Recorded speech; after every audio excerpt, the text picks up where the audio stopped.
Assalamualaikum warahmatullahi.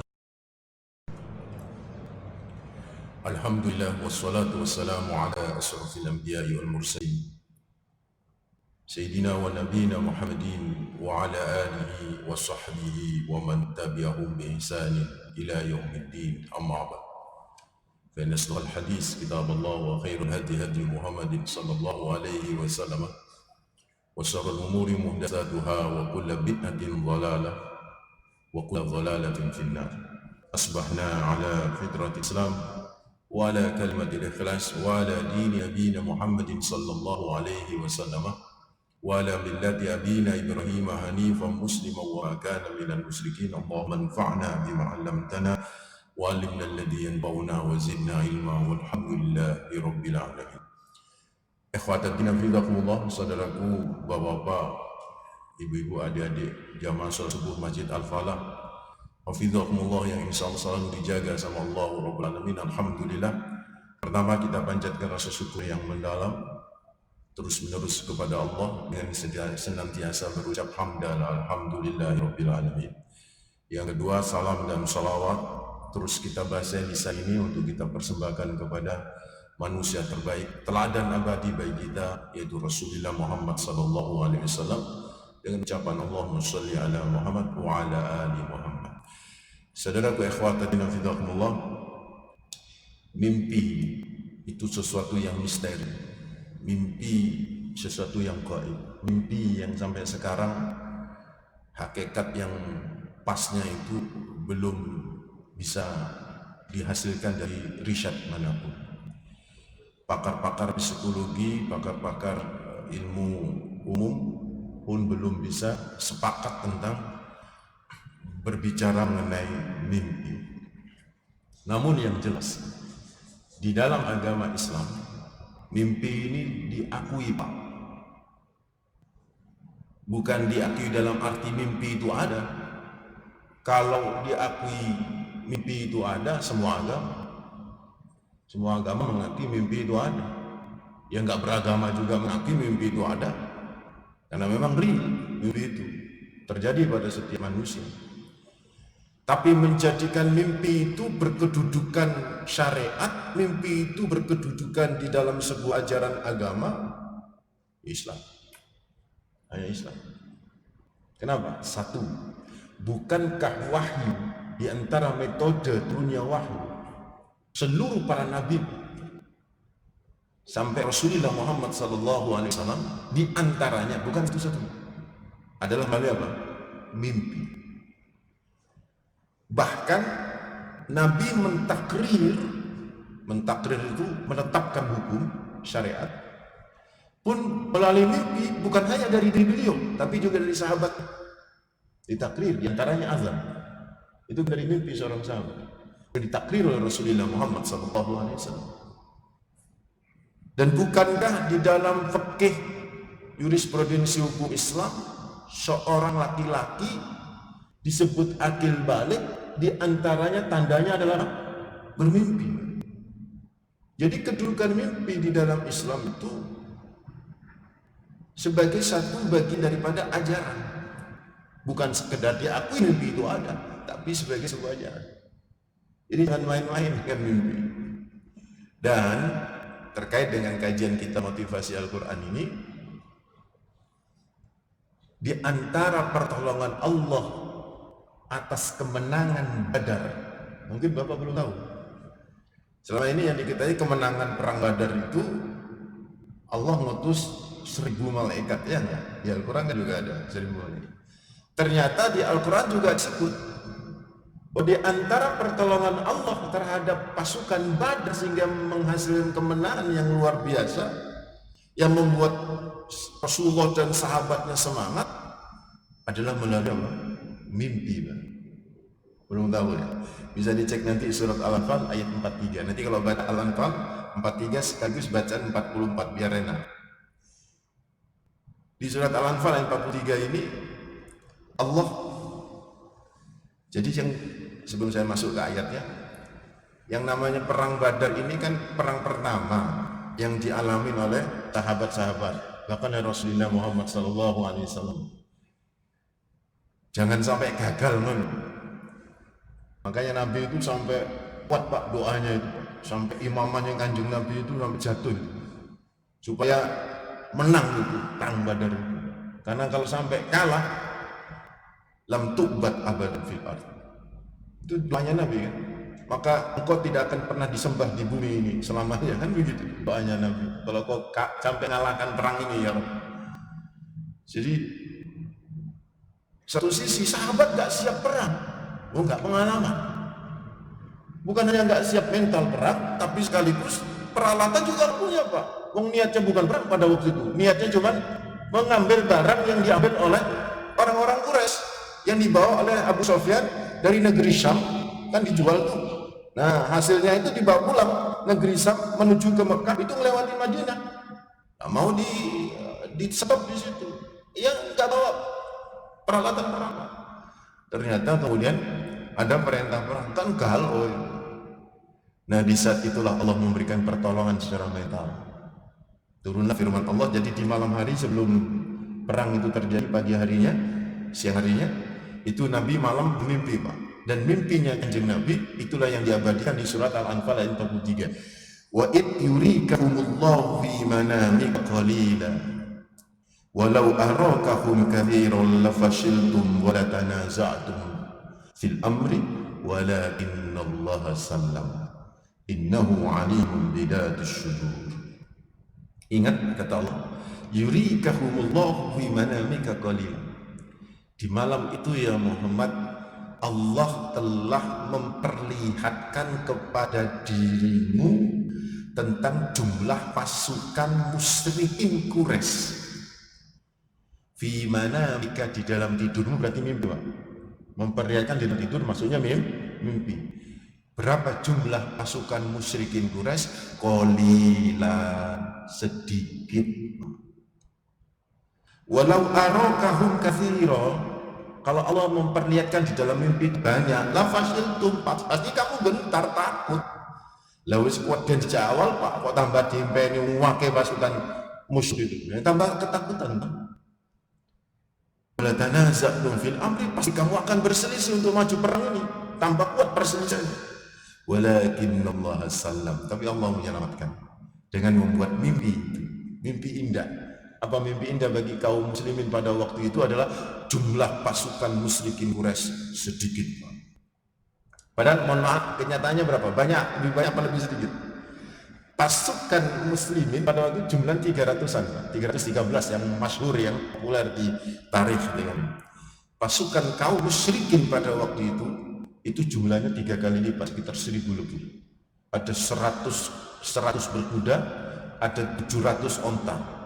Bayangkan, sedangkan di pasukan kaum muslimin cuma dua berkuda atau 1 berkuda, ada beberapa ekor onta yang ditunggangin oleh beberapa sahabat. Yang lainnya jalan kaki sudah. Bayangkan.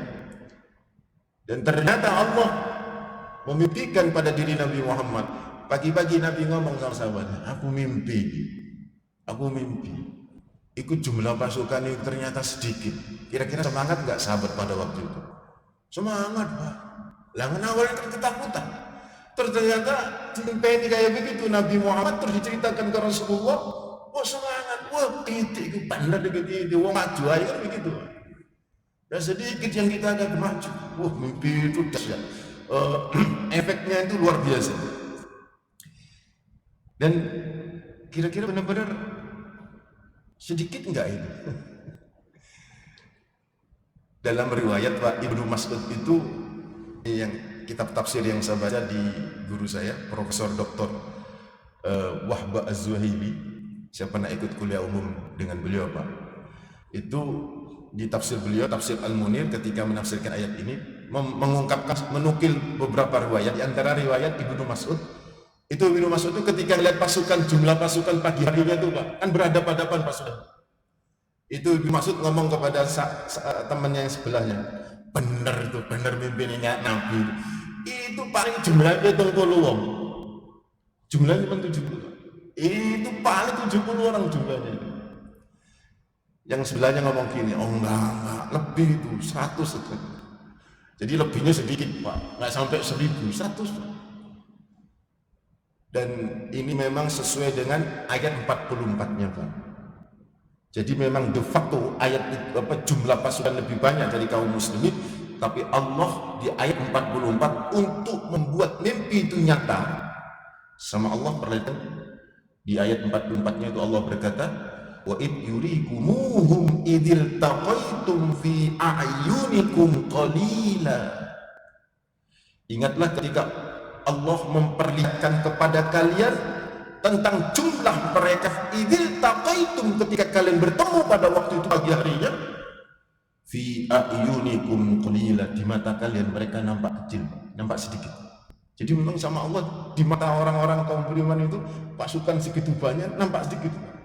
Tapi sebaliknya wa qallilukum fi a'yunihim, tapi juga pasukan musuh melihat apa? Melihat pasukan kaum muslimin nampak sedikit, dan memang benar sedikit, Pak. Di kaum musuh musyrikin Quraisy itu Abu Jahal dan kawan-kawan itu ngeremehin, oh titik. Satu sisi pasukan kaum muslimin semangat, Pak. Wah, ternyata jumlah 70. Dan semua itu dari mana, Pak? Mimpi. So, apa pelajaran yang bisa diambil dari sini? Saya ingin bicara secara lebih dalam. Motivasinya yang kita ambil satu, Pak. Ternyata mimpi di zaman Nabi itu wahyu. Makanya sahabat mantap, Pak. Kayak sekali Ibnu Mas'ud langsung membuktikan benar itu memang. Dia nggak pernah bohong, mimpi Kanjeng Nabi nggak pernah bohong. Karena itu wahyu, mimpi Nabi itu wahyu. Namun setelah Rasulullah wafat, nanti saya jelasin, mimpi itu bukan wahyu lagi, gitu loh. Jadi harus dijelasin. Di zaman Nabi, mimpi itu wahyu. Mimpi itu wahyu. Bisa jadi bukan Nabi yang bermimpi, orang lain yang bermimpi pun Nabi mentakrir. Itu bisa menjadi hujjah, bisa menjadi syariat, bisa menjadi risalah. Di zaman Nabi. Kalau di zaman kita atau pasca Rasulullah wafat saja, jadi di zaman sahabat, jadi setelah Rasulullah wafat, maka fungsi mimpi yang wahyu itu nggak ada sebenarnya. Fungsi mimpi yang wahyu itu sudah tidak ada. Yang ada fungsi mimpi itu satu sebagai basyirah, sebagai bisyarah, pembawa berita. Diakui tetap sama syariat, diakui. Mimpi itu sebagai pembawa pembawa berita kegembiraan. Yang kedua sebagai peringatan. Mimpi itu bisa, Pak. Ada orang alim, orang soleh bermimpi bahwa di akhir zaman jadi begini, maybe bisa, nanti saya jelasin. Kemudian yang ketiga, mimpi bisa jadi pelajaran, dan itu diakui, Pak. Lihat Bukhari, riwayat Bukhari dari Abu Hurairah radhiyallahu anhu, annahu qala sami'tu Rasulullah sallallahu alaihi wasallam, bahasanya Abu Hurairah pernah berkata, aku pernah mendengar Nabi Muhammad sallallahu alaihi wasallam yaqul, bersabda, lam yabqa minan nubuwwah illa al-mubasysyirat. Tak ada lagi yang tersisa dari wahyu, kata Nabi itu, dari kenabian. Tak ada lagi. Illa al-mubasysyirat, kata Rasulullah, kecuali al-mubasysyirat. Qalu, sahabat tanya, wa mal mubasysyirat? Apa itu mubasysyirat ya Rasulullah? Maka Nabi menjawab, ru'yah as-salihah, yaitu mimpi yang benar. Jadi Nabi mengakui mimpi itu bisa menjadi mubasysyirat bagi umat beliau, tapi sudah tidak menjadi nubuat, tidak bisa menjadi syariat gitu. Jadi kalau ada orang punten, misalnya ada orang yang disebut kiai, misalnya disebut habib atau disebut apa, terus bermimpi gitu kan ya, mimpi bahwa di dalam itu Nabi Muhammad datang kemudian memberikan ajaran-ajaran belum, terus kemudian disampaikan kepada umatnya dan wajib ikut. Nggak bisa begitu. Soal dia kemudian bermimpi ketemu Rasulullah, kemudian Rasulullah memberikan nasihat-nasihat untuk pribadi saja, tidak untuk khalayak umum, yang khalayak umum itu harus ikut. Kalau dia disampaikan ke khalayak umum itu mau ikut, silakan, tapi bukan bagian daripada hujjah. bukan bagian daripada hujjah atau syariat. Kenapa? Karena mimpi pasca Rasulullah wafat bukan lagi sebagai apa? Wahyu. Itu suratu ikhwataddin hafizahullah ya. Yang kedua, apa yang bisa kita ambil pelajaran dari ayat itu? Ternyata mimpi itu yang menciptakan Allah. Emang Nabi Muhammad minta itu, saya tolong diimba ini ya Rob. Nggak pernah minta apa. Tapi sekalipun kita minta, nggak apa-apa. Jadi seseorang bisa ketemu seorang di dalam mimpi, Pak. Itu semua adalah by design Allah Rabbul Alamin. Kita nggak bisa mau maksa-maksa di mimpi itu. Tapi berharap mimpi ketemu seseorang, kenapa tidak boleh? Boleh. Tapi semua kembali kepada qadarullah. Kan begitu ya. Ada ayah misalnya meninggal dunia lama banget, gak pernah ada kan orang ditinggal wafat ayah anda misalnya, gak pernah diimpeni sama ayah anda, minta sama Allah bisa. Jadi roh itu roh Pak itu bisa ketemu. Jadi roh orang mati itu bisa ketemu dengan roh orang hidup itu hanya di alam mimpi.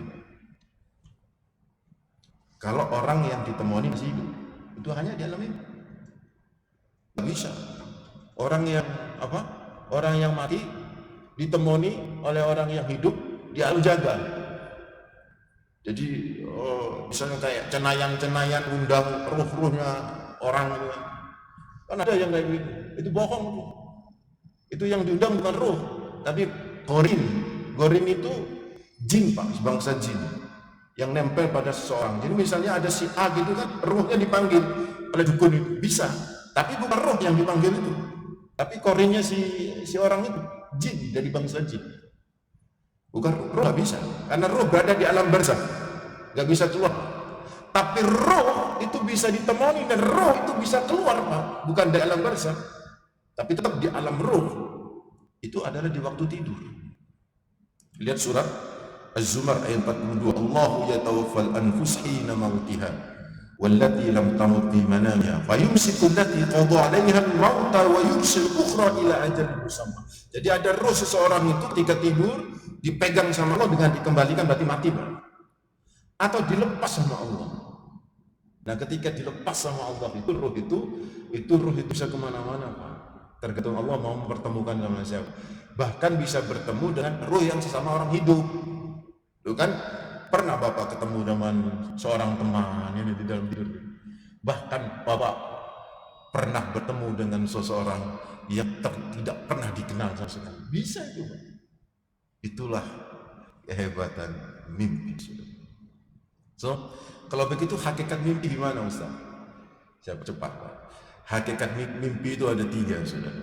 Hakikat mimpi itu ada 3. Yang pertama, mimpi sebagai bunga tidur itu gak ada efek sama sekali, Pak. Yang kedua, juga mimpi sebagai bunga tidur gak ada efek dan pengaruh. 3, ini yang dimaksud oleh Rasulullah, mimpi sebagai ar-ru'yas shalihah, mimpi yang punya pengaruh dalam kehidupan. Mimpi yang pertama tadi sebagai bunga tidur, itu maksudnya mimpi bunga tidur yang pertama adalah mimpi yang muncul akibat kejadian-kejadian sebelum tidur, Pak.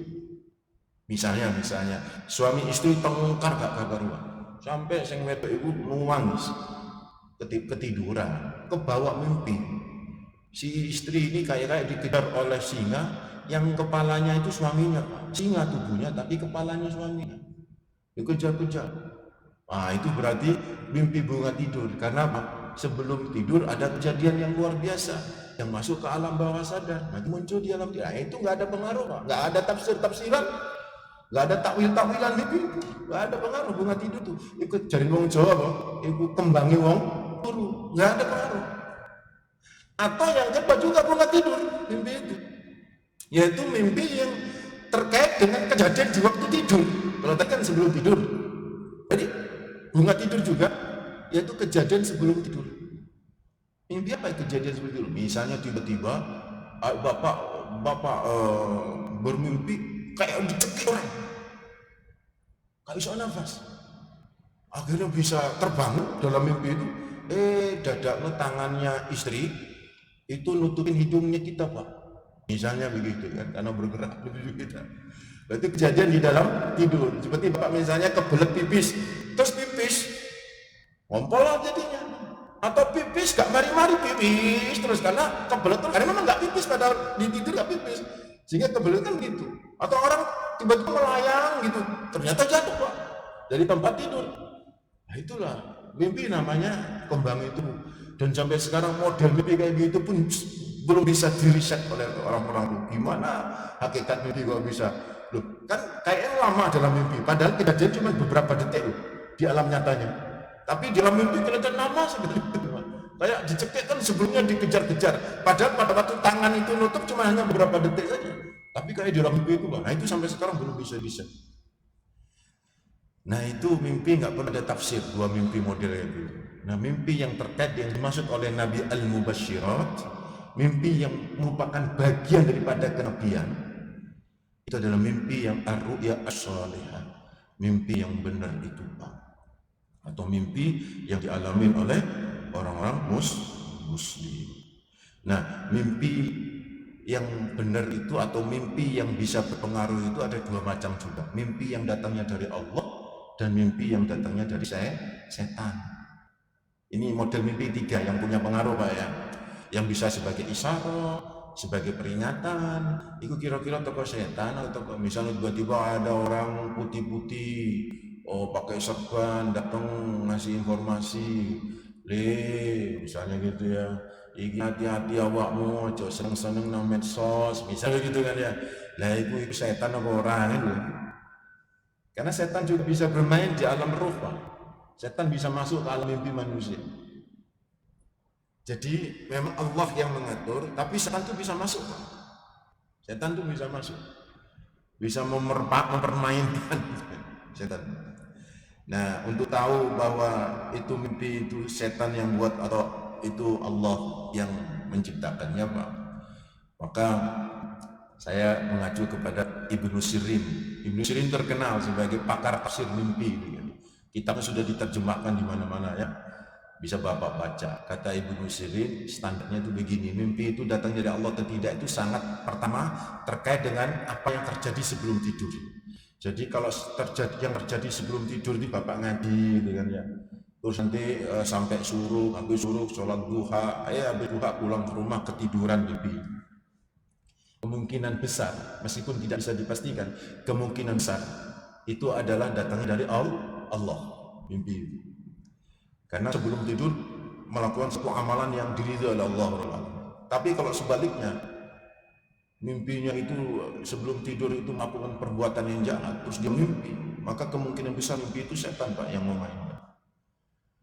Atau yang kedua, kata standarnya itu, kalau sebelum tidur itu berdoa, sholat dan lain sebagainya, dan niat memang sebelum tidur itu berdoa Pak.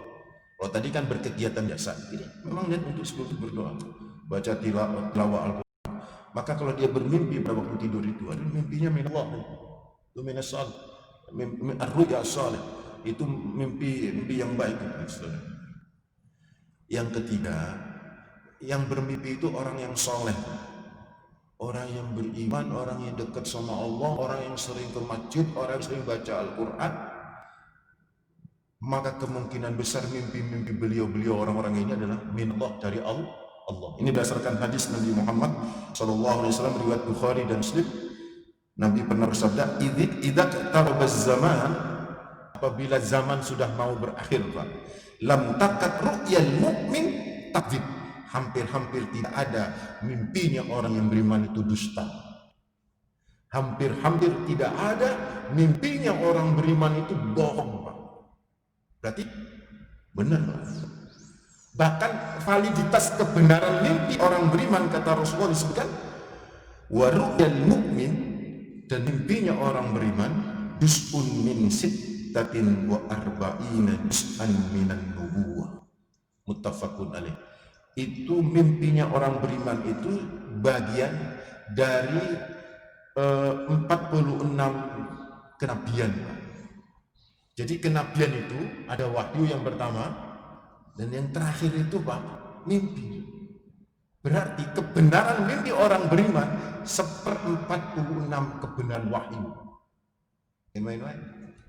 Kalau ada orang soleh, orang yang beriman, bermimpi, itu Bapak meskipun nggak wajib percaya. Karena ngelihat ke latar belakang, oh ini orang soleh, orang nggak pernah berdusta, orang ini selalu menjalankan sunnah. Insya Allah mimpinya itu ru'ya soleh, itu minan nubuwah, itu 1/46 kenabian kata Rasulullah Muhammad SAW. Dan kalau mimpi baik boleh diceritakan, kalau mimpi buruk tak boleh diceritakan. Mimpi baik boleh diceritakan, tapi mimpi buruk tidak boleh diceritakan. Ini saudaraku ikhwati fillah. Ustaz, kalau mimpi buruk apa adabnya? Kalau mimpi buruk Pak, tadi nggak boleh diceritakan. Jadi kalau Bapak mimpi buruk jangan diceritakan. Kalau diceritakan terjadi itu nanti. Nggak usah diceritakan. Terus yang kedua, pas waktu bangun tidur itu meludah ke kiri. Bukan meludah beneran Pak, meludah bohong-bohongan. Sebagai simbol melecehkan setan yang mempermainkan otak kita. Begitu. Terus sambil ngomong, a'udzubillahi minasyaitonirrajim. 3 kali a'udzubillahi minasyaitonirrajim. Setelah itu tidur dengan posisi berubah.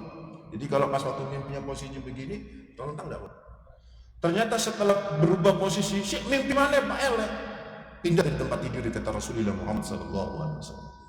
Itu saudaraku akhwat dinallah. Dan terakhir, bagaimana mimpi dengan Nabi Muhammad? Yes, mimpi dengan Nabi Muhammad itu syar'i, Pak. Tapi para ulama memberikan batasan-batasan. Kalau mimpi ketemu sama Nabi, tapi ciri-cirinya tidak seperti Nabi, kemungkinan setan, Pak. Kemungkinan setan.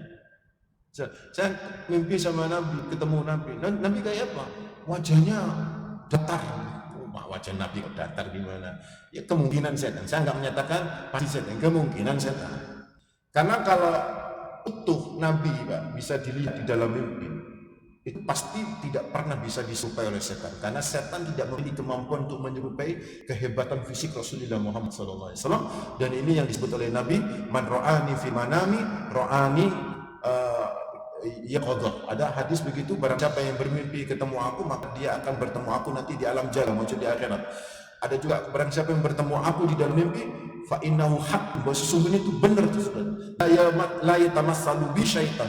Setan gak akan pernah menyerupai dirimu, kata Rasulullah Muhammad SAW. Jadi mimpi ketemu Nabi itu benar. Dan kita harus percaya. Cuman kalau mimpi ketemu Nabi itu nasihat para ulama gak usah diceritakan kemana-mana. Cukup diceritakan misalnya kepada orang-orang yang bisa memberi nasihat, orang yang alim. Kenapa? Kalau diceritakan kemana-mana dikhawatirkan merusak hati. Karena biasanya orang yang mimpi ketemu Nabi dipuji-puji orang. Nah ini kan jadi ngerusak gitu. Makanya kalau mimpi ketemu Nabi sudah itu rezekinya jenengan. Sebelum ketemu di akhirat sama Allah sudah dipertemukan. Berarti jenengan memang dipilih sama Allah. Ya sudah diem saja. Karena kalau sampai diungkap ke banyak orang, nah itu yang kemudian jadi problem gitu kan. Kehatian kita itu jadi masalah itu Bapak. Demikian ya Bapak Ibu, karena saya tadi diingetin jangan melebihi waktu suruh. Ini sudah hampir waktu suruh. Mungkin ada pertanyaan sebelum saya tutup, silakan.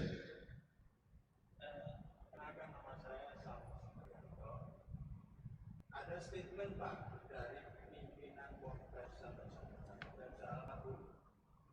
statement itu saya nggak tahu berasal dari media. Calon pimpinan pemimpin itu adalah pasangan PS, tapi kenyataannya tidak. Di sini terjadi suatu full power untuk melakukan sampai suatu saat ternyata benar bahwa apa yang dikatakan itu sekarang ada statement bahwa kecurangan itu adalah bagian dari. Nah, apakah mimpi itu dari ulama yang dalam itu apa mimpi secara Islam atau tidak? Iya. Jadi pelajaran Al-Anfal ayat 43, mimpi itu bisa jadi kebalikan, Pak.